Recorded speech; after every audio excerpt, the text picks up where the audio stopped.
श्वसन की बात चल रही थी, श्वसन क्रियाओं अलग अलग जीवों में अलग अलग प्रकार से हो रही थी, यानी कि अलग अलग जीव होते हैं उनमें सभी में श्वसन तो सभी में होता है, लेकिन क्रियाएं क्या हो जाती है उनकी भिन्न भिन्न। क्या हो जाती है भाई?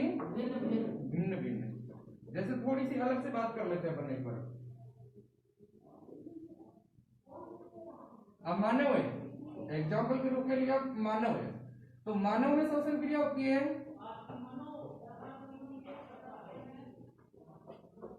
और एक पादप है। पादप भी आपके क्या है भाई? सजीव है। पादप भी क्या आपका? सजीव। एक पादप में श्वसन क्रिया होती है, लेकिन इस श्वसन क्रिया में और इस श्वसन क्रिया में दोनों में क्या है? भिन्नता। क्या है भाई? भिन्नता बोल दो या विभिन्नता बोल दो, दोनों में अंतर है दोनों के दोनों सजीव ही, ये भी सजीव ही है, लेकिन श्वसन क्रिया दोनों में क्या होती है? भिन्न भिन्न होती है।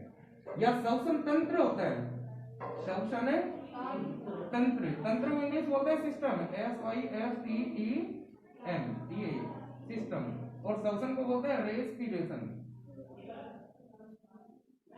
RESPIRATION, रेस्पिरेशन सिस्टम, श्वसन तंत्र। अब ये श्वसन तंत्र होता है, इस तंत्र के अंदर होते हैं अनेक अंग। क्या होते हैं भाई? अंग, जो श्वसन की क्रिया में भाग लेते हैं। क्या करते हैं? श्वसन की क्रिया में भाग लेते हैं। अब जैसे मानव की बात कर रहे थे, तो मानव के श्वसन तंत्र में अनेक अंग होते हैं। मैंने मोटे मोटे देखो, सबसे पहले क्या होता है? नासा मार्ग। क्या होता है भाई? नासा मार्ग, नंबर डाल दो। दूसरा आता है मुख, तीसरा आती है नासाभुआ, चौथा आ जाती है निगर्सनी, आगे आ जाएंगी फिर श्वास नली, पांचवा श्वास नली, छठे आ जाएंगे फेफड़े, और सातवें आ जाएंगी कूपिकाएं। ये सभी के सभी अंग होते हैं। अब ये सभी मिलकर किसका निर्माण करते हैं? नहीं, श्वसन तंत्र का। शरीर का कहां से निर्माण करेंगे? शरीर का निर्माण तो मांसपेशियां करती हैं। कौन करती है भाई? मांसपेशियां और हड्डी, तीन चीज होती है ना, पेशी, मांसपेशी और हड्डी। हड्डी को लिखते हैं अस्थि। क्या? अस्थि। ये तीनों चीज मिलकर किसका निर्माण करती है? बॉडी का, BODY, यानी कि शरीर। ये तीनों मिलकर शरीर का निर्माण करती है। ये सभी तो मिलकर किसका निर्माण कर रही थी? रेस्पिरेशन सिस्टम, यानी कि श्वसन तंत्र का। किसका निर्माण कर रही है? श्वसन तंत्र। और ये तंत्र जब बन जाता है इन सभी की सहायता से, तब जाकर मानव क्या करता है? अब ये आगे पादप, इनमें अलग क्रिया होती है। अब पादपों के अंदर श्वसन तंत्र होता है, हाँ बिल्कुल होता है, मैं कह रहा हूँ, लिखा मैंने, पादपों में श्वसन तंत्र होता है, लेकिन क्या होता है? इससे क्या होता है? थोड़ा भिन्न होता है या अलग होता है। अब इसके श्वसन तंत्र में क्या होता है? देखो, सबसे पहले क्या आएंगे? सूर्य का प्रकाश। सूर्य के प्रकाश में तो करते हैं रे। हाँ। दूसरा क्या आ जाएगा? पादप की पत्ती। तीसरा क्या आ जाएगा? रंध्र या श्वसन रंध्र। रंध्र का मतलब जानते हो ना? रंध्र का मतलब जानते हो? पादप की पत्ती के ऊपर छिद्र होते हैं, हाँ, उन्हीं को रंध्र कहा जाता है। और चौथा आ जाएगा क्लोरोफिल। क्या आ जाएगा बेटा? क्लोरोफिल। ये चीज मिलकर किसका निर्माण करती है? पादप के श्वसन तंत्र का। किसका? पादप के श्वसन तंत्र। और फिर उससे जाकर पादप श्वसन क्रिया करता है। श्वसन तंत्र इसमें भी है, श्वसन तंत्र इसमें भी, लेकिन क्रिया इसकी अलग हो गई तो इसकी अलग हो गई। बात श्वसन की अपनी।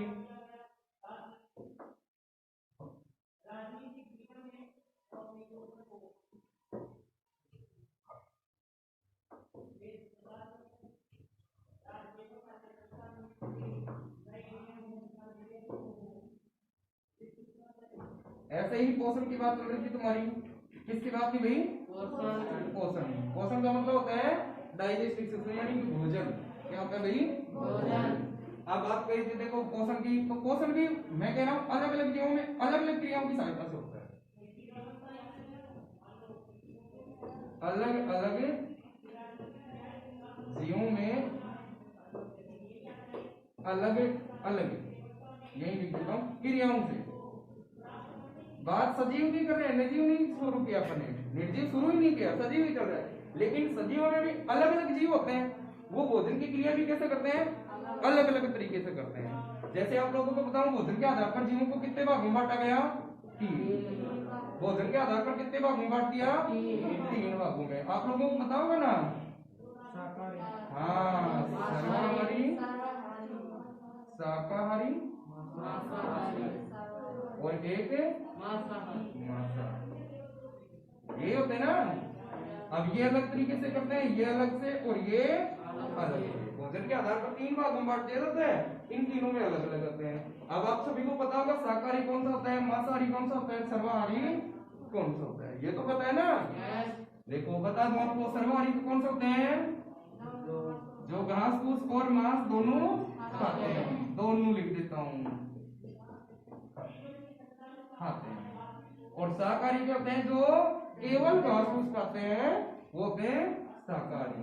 और मांसाहारी कौन से होते हैं, केवल और केवल क्या खाते हैं, मांस खाते हैं, घास फूस नहीं खाते। हो गई बात है। तो भोजन के आधार पर तो ये 3 प्रकार की होती है।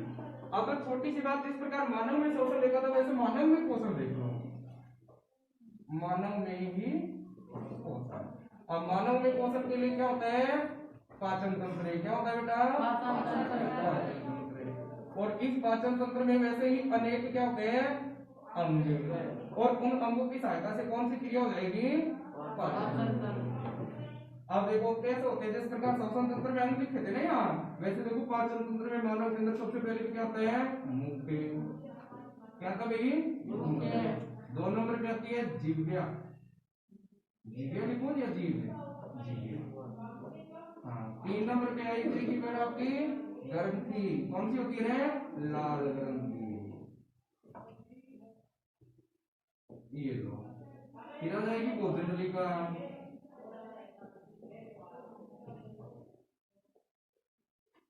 ये लो। फिर आ जाएगा आमाशय, 4-5 नंबर। 6ठे नंबर पे आ जाएगा फिर, सही है ना, शुद्रांत, कौन सी आ जाएगी, शुद्रांत। 7वें नंबर पे आ जाएगी फिर वर्धात्र। शुद्रांत का मतलब होता है छोटी आंत, वर्धात्र का मतलब होता है बड़ी आंत। 8 नंबर पे आ जाएगा आपका फिर गुदा या मलाशय। और लास्ट आ जाएगा 9 नंबर पर आपका मल दवा या गुदा दवा।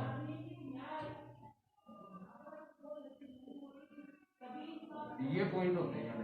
अब ये सारे के सारे अंग मिलकर जिस प्रकार श्वसन में काम किया था श्वसन तंत्र का, और यहाँ पर काम करेंगे किसका, और वो पाचन तंत्र फिर मानव में होती है। अब ये क्रियाएं अलग अलग होती है, जब अलग चलेंगे ना, आएगा आपके पास में भी पाचन तंत्र वाले पॉइंट आएंगे, तब देखेंगे फिर भोजन मुख से जीव्या से कैसे बनता है और कब पूर्ण होता है। मानव भोजन करता है तब जाकर कितनी क्या मिलती है आप लोगों को, पहले तो ऊर्जा, और कितनी कैलोरी ऊर्जा मिलती है बेटा, 38 एटीपी। क्या मिलती है, 38 एटीपी। लेकिन मैं आपको बता दूं, हम एटीपी में ऊर्जा नहीं लेते हैं, क्या नहीं लेते हैं, किसमें लेते हैं, एटीपी में। किसमें लेते हैं बेटा, एटीपी में। ये क्या है, एडेनोसिन ट्राइफॉस्फेट, और ये क्या है, एडेनोसिन ड्राई, ये क्या है, ड्राई, ये क्या है, ट्राइफॉस्फेट। इसमें बदलते हैं इसको तो सल्फर से क्रिया कराते हैं, सल्फर से क्रिया कराने के पश्चात कितनी मिलती है, 2 एटीपी। कितनी मिलती है, यानी कि 2 किलो कैलोरी ऊर्जा मिलती है एक बार भोजन करने पर। तो इस भोजन के द्वारा ही ऊर्जा मिलती है, अगर भोजन नहीं करेंगे तो ऊर्जा हमें नहीं मिलेगी। कई बार देखा है ना, कई आदमी रोटी नहीं खाते हैं तो उनका शरीर काम ही नहीं करता है, क्योंकि हमें ऊर्जा नहीं मिल पाती है।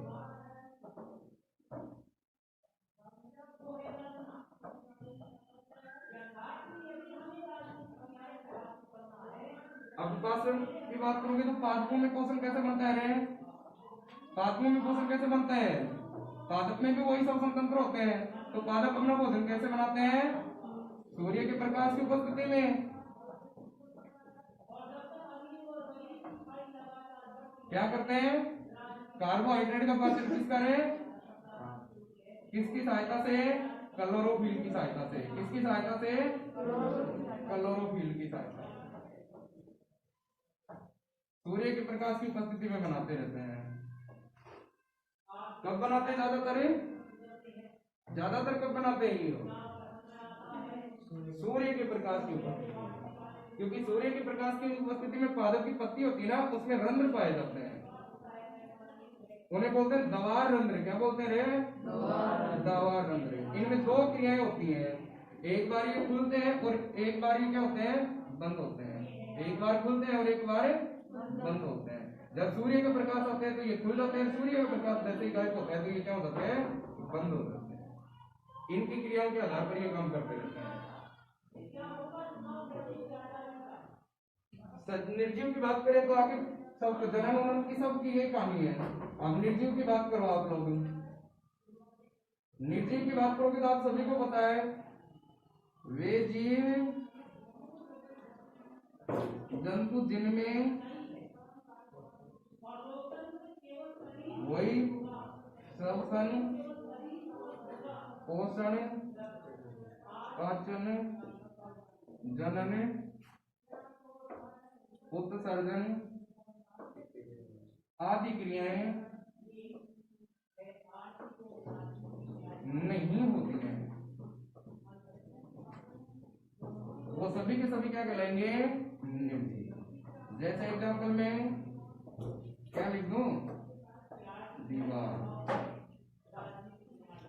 टेबल आदि।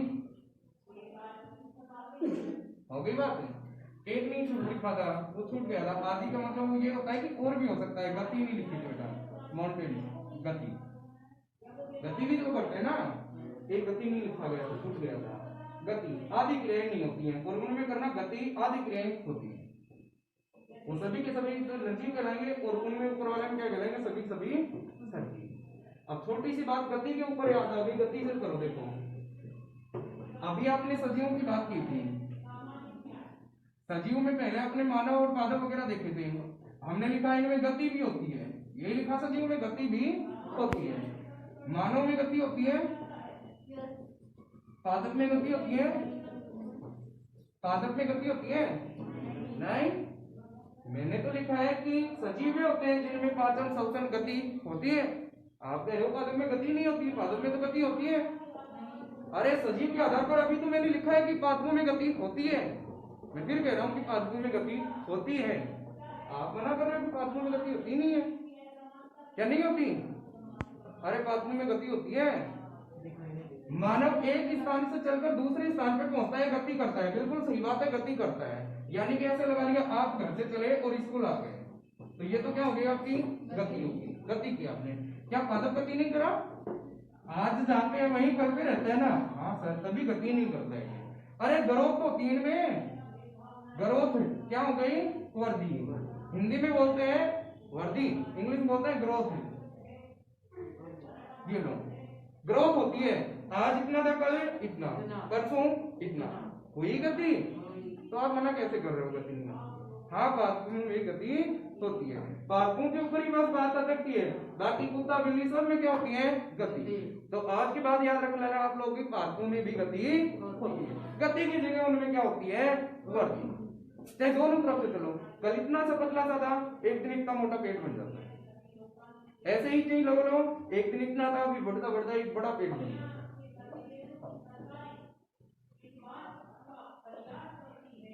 चलो निर्जीव की बात हो गई आपकी। निर्जीव में ये सभी क्रियाएं नहीं होती है। वर्दी, जनन, पाचन, पोषण कोई भी क्रिया नहीं होती है। ये जितने अणु से मिलकर बने होते हैं उतने ही अणु से रहते हैं। हाँ, एक बात है, क्या होती है भाई? इनमें विखंडता होती है। दो क्रिया होती है ना, एक संलयन और एक खंडन। ये क्रिया इनमें जरूर होती है, ये ला वाली क्रिया नहीं होती है। ये क्रिया जरूर होती है खंडन की।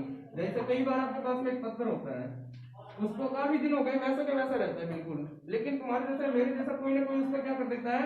खंडन, यानी से तोड़ देता है। क्या कर देते हैं भाई? तोड़ देते हैं। ये क्रिया जरूर होती है। इस क्रिया के द्वारा ये खंडित जरूर किए जाते हैं। अलग अलग बड़ी बड़ी मशीनें चली होती है जिनकी सहायता से इनका खंडन किया जाता है, इन्हें तोड़ दिया जाता है। पदार्थों में दो ही क्रिया होती है, संलयन के द्वारा इन्हें जोड़ दिया जाता है, और खंडन के द्वारा इन्हें तोड़ दिया जाता है। इसके अंदर बहुत ज्यादा मात्रा में ऊर्जा निकलती है, लगभग 28 किलो कैलोरी के साथ में एनर्जी प्राप्त होती है, जो एक विस्फोटक ऊर्जा होती है। कौन सी ऊर्जा होती है? विस्फोटक ऊर्जा। ये विस्फोटक ऊर्जा पता है ना आपको? विस्फोटक ऊर्जा का मतलब क्या होता है भाई? एक ज्वालामुखी से निकलती है। कई बार देखो ना पहाड़ के अंदर होल वगैरह लगाते हैं तो बहुत तेजी से साथ में ज्वाला निकलती है, ऊर्जा पैदा होती है, वो विस्फोटक ऊर्जा प्राप्त होती है इनमें। कौन सी क्रियाओं में? खंडन ऊर्जा में। इस ऊर्जाओं के द्वारा जो संलयन के अंदर ऊर्जा निकलती है, उस संलयन ऊर्जाओं के द्वारा निकलने वाले से हाइड्रोजन बम बनाया जाता है। कौन सा है? Hydrogen bomb. बम का तो नाम सुना है ना? वो इसी के द्वारा प्राप्त होने वाली ऊर्जा के द्वारा बनाते हैं, क्योंकि बहुत भारी कैलोरी के साथ में ये ऊर्जा निकलती है, तब जाकर उससे वो बम बनता है।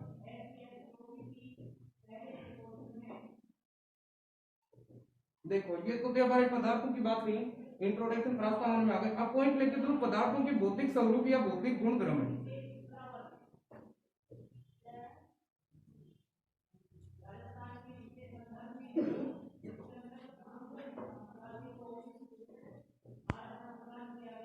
स्वरूप का मतलब भी वही होता है और गुणधर्म का मतलब भी वही होता है। पदार्थों के भौतिक गुणधर्मों की बात करेंगे। भौतिक गुणधर्म मैंने आपको बताया कि पदार्थ किन से तो बना होता है। क्या किया था? किन से। इनका मतलब समझना ना कि पदार्थ कैसे बनता है। तो हमने देखते हैं कि पदार्थ छोटे छोटे किन से मिलकर बनते होते हैं? प्रकृति पर पाए जाने वाले सभी पदार्थ कणु कोमा अणु कोमा परमाणु से मिलकर बने होते हैं।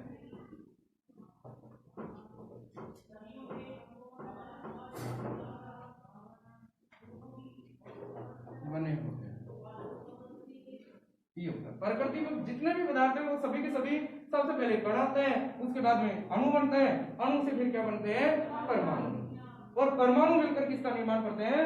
पदार्थ। किसका निर्माण करते हैं? पदार्थ। इस प्रकार से प्रकृति पर पाए जाने वाले सभी के सभी पदार्थ बने।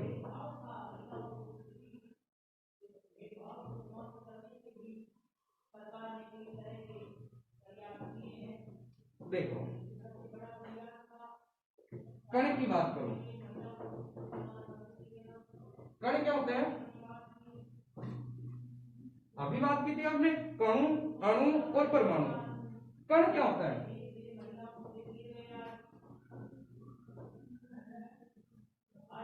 पदार्थ का अंतिम भाग। पदार्थ का अंतिम भाग, यानी कि किसी भी पदार्थ को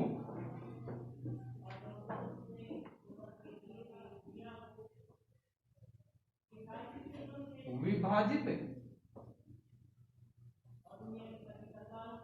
किया कर देता हूं जाए तो अंतिम ऐसा भाग जिसे और आगे विभाजित नहीं कर सकते या नहीं किया जा सकता, उसे क्या कहेंगे अपने? कण। उसे क्या कहेंगे भाई? कण। पदार्थ का एक ऐसा अंतिम भाग होता है जिसे और आगे बांट नहीं सकते आप लोग। जैसे मैंने ये चौक ले लिया एग्जाम्पल के रूप में, एक आपने क्या लिया? मैंने इसको तोड़ता गया तोड़ता गया तोड़ता गया, अंत में जाकर एक ऐसा पदार्थ आ गया जो मुझे नगण्य आंखों से दिखाई भी नहीं दे रहा। नगण्य नगण्य आंखों से दिखाई भी नहीं दे रहा, तो मैं उसे और आगे विभाजित नहीं कर सकता भाई, आगे टुकड़ों में और नहीं तोड़ सकता। वह पाप क्या कहलाएगा मेरा? कण। क्या कहलाएगा भाई? कण। और ये छोटे छोटे पदार्थ कण जुड़कर एक दूसरे से मिलकर किसका निर्माण करते हैं? मेरे अणु का। किसका निर्माण करते हैं भाई? अणु का। और अणु के तत्व मिलकर किसका निर्माण करेंगे फिर? परमाणु का। और परमाणु के बारे में तो आपको पता है, एटम बोलते हैं ना, ATOM। एटम के बारे में तो आपको पता है ना, डाल्टन ने एक कहानी बताई थी, एटम की डाल्टन वाली कहानी देखेंगे। कण मिलकर किसका निर्माण कर लिए? अणु मिलकर किसका निर्माण कर लिए? अब परमाणु मिलकर किसका निर्माण करेंगे? फिर यौगिक का। किसका निर्माण करेंगे? नहीं सॉरी, तत्व का। किसका निर्माण करेंगे? तत्व का। और तत्व मिलकर किसका निर्माण करेंगे? यौगिक का। और यौगिक मिलकर करेंगे किसका निर्माण? तब जाकर पदार्थ। सबसे पहले कण आएंगे, फिर अणु बनेगा, अणु से फिर परमाणु बनेगा, परमाणु से तत्व बनेंगे, तत्व से यौगिक बनेंगे, यौगिक से पदार्थ। और प्रकृति में कौन सी चीज पाई जाती है? प्रकृति में कौन सी चीज पाई जाती है? देखो परमाणु की बात करेंगे।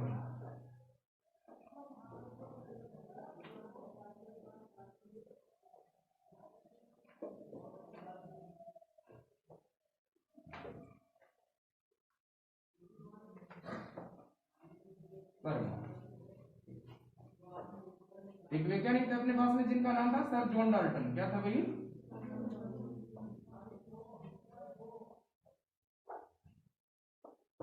Sir John Dalton. देखो इन्होंने परमाणु के बारे में बताया। किसके बारे में बताया था? परमाणु के बारे में। और परमाणु सिद्धांत दिया।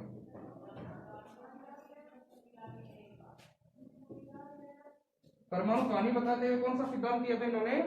परमाणु सिद्धांत। कौन सा दिया था? परमाणु सिद्धांत। और परमाणु सिद्धांत में देखो इन्होंने क्या बताई हमें? परमाणु की कहानी से बताई, परमाणु के बारे में बताया कि परमाणु क्या होता है। तो इनके आधार पर परमाणु क्या होता है? एक अविभाज्य कण होता है। पदार्थ का अविभाज्य कण क्या कहलाता था भाई? परमाणु। सर जॉन डाल्टन के अनुसार पदार्थ का एक अविभाज्य कण क्या कहलाता? परमाणु। क्या कहलाता? परमाणु। इससे पहले भारत के दो वैज्ञानिक थे। इससे पहले भारत का भी वैज्ञानिक था जिसका नाम था महर्षि कणाद। क्या नाम था भाई? महर्षि कणाद। महर्षि कणाद ये भारतीय वैज्ञानिक थे। कौन से थे? भारतीय थे, यानी कि भारत के रहने वाले थे। ये भारत में जन्मे भारतीय वैज्ञानिक थे। इन्होंने पदार्थ के बारे में जानकारी, सॉरी परमाणु के बारे में जानकारी की थी। परमाणु के बारे में जानकारी की तो इन्होंने ये बताया था कि परमाणु का जो अस्तित्व बना होता है उस भाग को क्या कहते हैं? पदार्थ का अस्तित्व जिस भाग से मिलकर बना होता है उस भाग को क्या कहते हैं? परमाणु। महर्षि कणाद के आधार पर। उसके बाद में सर जॉन डाल्टन आए थे लगभग 1901 के अंदर, लगभग 1901 में। तब जाकर इन्होंने बताया था कि परमाणु का एक अविभाज्य कण होता है, पदार्थ का एक अविभाज्य कण होता है, वो परमाणु कहलाता है। उसके बाद में दो वैज्ञानिक आ गए थे आपके पास में जो ग्रीक के थे। कहां के थे भाई? ग्रीक के। एक का नाम था लियो सेपियंस और एक का नाम था डेमोक्रिटस। एक का नाम था लियो सेपियंस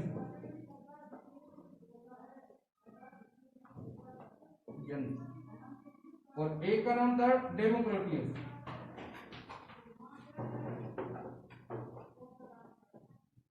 ये दोनों के दोनों वैज्ञानिक थे। ये ग्रीक के थे, ग्रीक दार्शनिक बोल सकते हैं आप लोग, ग्रीक के थे। इन दोनों ने भी परमाणु के बारे में जानकारी प्राप्त की थी।